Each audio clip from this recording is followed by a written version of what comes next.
So வாங்க அதுக்கு என்னென்ன எடுக்கிறேன் அப்படிங்கிறத பார்க்கலாம்.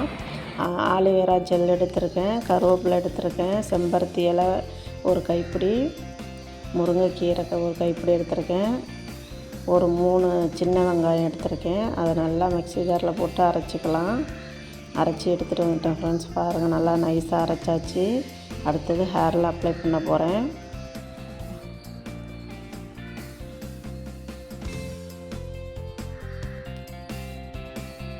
ஹேர் லாஸ் அதிகம் இருக்கிறவங்க மொதல் நாளே நல்லா எண்ணெய் தேய்ச்சி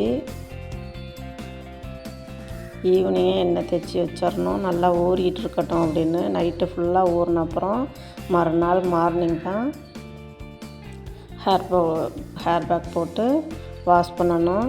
ஹேர் பேக்கும் ரொம்ப அதிகமாகலாம் போடக்கூடாது. ஹேர் லாஸ் இருக்கிறவங்க கொஞ்சம் கம்மியாகவே, அதிகமாகவும் சேர்த்தாலும் பிரச்சனை தான், ரொம்ப கம்மியாக சேர்த்தாலும் அதோடய ரிசல்ட்டு கிடைக்காது. அவங்க ஹேருக்கு தகுந்த மாதிரி எடுத்துக்கோங்க. ஹேரில் அப்ளை பண்ணி நல்லா ஒரு அரை மணி நேரம் ஊற வச்சுக்கோங்க.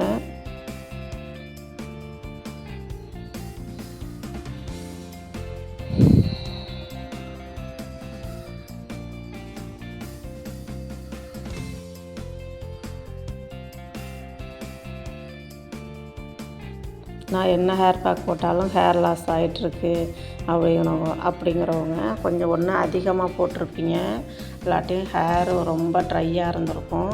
எண்ணெய் நல்லா ஹேரில் வச்சு ஊற வச்சு அப்புறம் தான் ஹேர் பேக் போடணும். அப்போ தான் நம்மளுக்கு ஹேர் லாஸ் எல்லாம் கம்ப்ளீட்டாக ஸ்டாப் ஆயிரும். சூப்பராக இருக்கும் நம்மளோட ஹேர், நல்லா சில்கியாக. ஸோ நான் அப்படி தான் ட்ரை பண்ணுவேன். என்னோடய ஹேரை பாருங்கள். ஓகே ஃப்ரெண்ட்ஸ், பாய். நெக்ஸ்ட்டு பார்க்கலாம்.